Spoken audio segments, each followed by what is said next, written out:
J'ai plus d'explications que de mots à vous fournir, de toute évidence, de par les photos qu'ils sont allés chercher en faisant des fouilles archéologiques.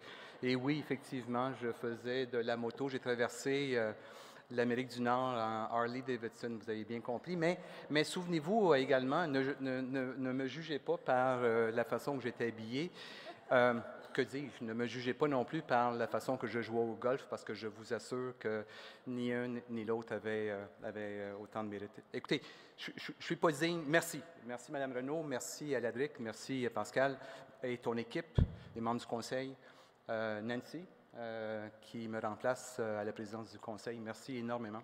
Le seul mérite que je peux avoir, c'est ma curiosité et mon désir de travailler avec des entreprises, des centres de recherche. Écoutez, comme Mme la ministre l'a dit, l'écosystème tout entier est ici. Les jeunes qui étaient devant vous tout à l'heure ne sont qu'un gage de la beauté dans l'innovation qu'on va voir dans les années. Je lui explique également que certains des étudiants des années passées qui étaient sur scène auparavant, donc, nous rappellent de temps en temps dans des soirées semblables comment ils y étaient sur scène il y a quelques années. Un effet de levier. Luc, je sais comment tu aimes l'effet de levier dans le domaine de l'innovation, ça nous prend ça. Donc, c'est ma curiosité qui a fait en sorte que Jean-Louis Legault a dit, écoute Albert, tu devrais être président de l'ADRIC, même si tu es simple comptable. Ta curiosité et ton sens de vouloir connaître et tout ça, ce qui se passe dans le domaine technologique est la raison pour laquelle les gens éventuellement ne sauront même pas quel est ton côté académique. Ils vont seulement voir l'individu, la personne.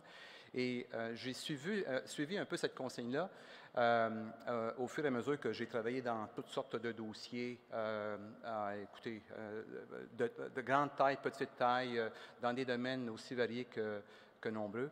Et puis, à chaque fois, s'il y a une chose que je tentais d'accomplir, c'est de connaître ce que c'était que l'entreprise voulait accomplir.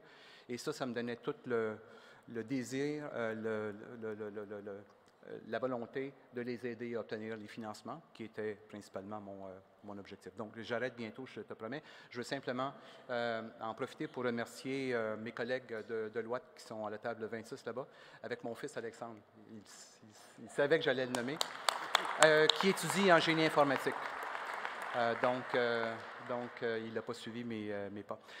Mais je souligne mes collègues parce que sans eux, on peut pas, on travaille pas. C'est l'équipe qui fait le succès des choses.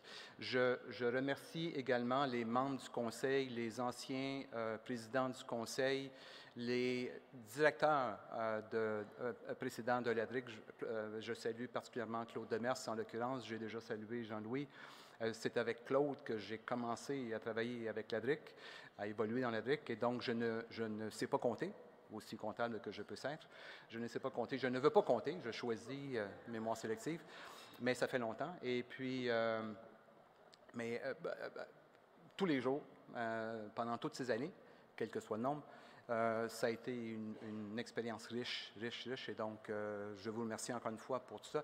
Je sais que j'oublie des gens, j'ai parlé des présidents du conseil, j'ai parlé des DG, et évidemment l'écosystème tout entier, parce que c'est l'écosystème qui fait en sorte que le Québec est noté dans le monde. Avant la COVID, j'ai voyagé beaucoup dans toutes sortes de pays, incluant l'Israël, et on me pose souvent la question, mais qu'est-ce que vous faites? On parle de vous, on parle du Québec. Veux-tu m'expliquer un peu? Bien, ça ne se fait pas juste par coïncidence, ça se fait par tout ce qui se passe ici et ce qui se passe à l'extérieur de cette salle. Et bien, ça, c'est à vous que revient le mérite qui m'a été décerné ce soir. Merci beaucoup.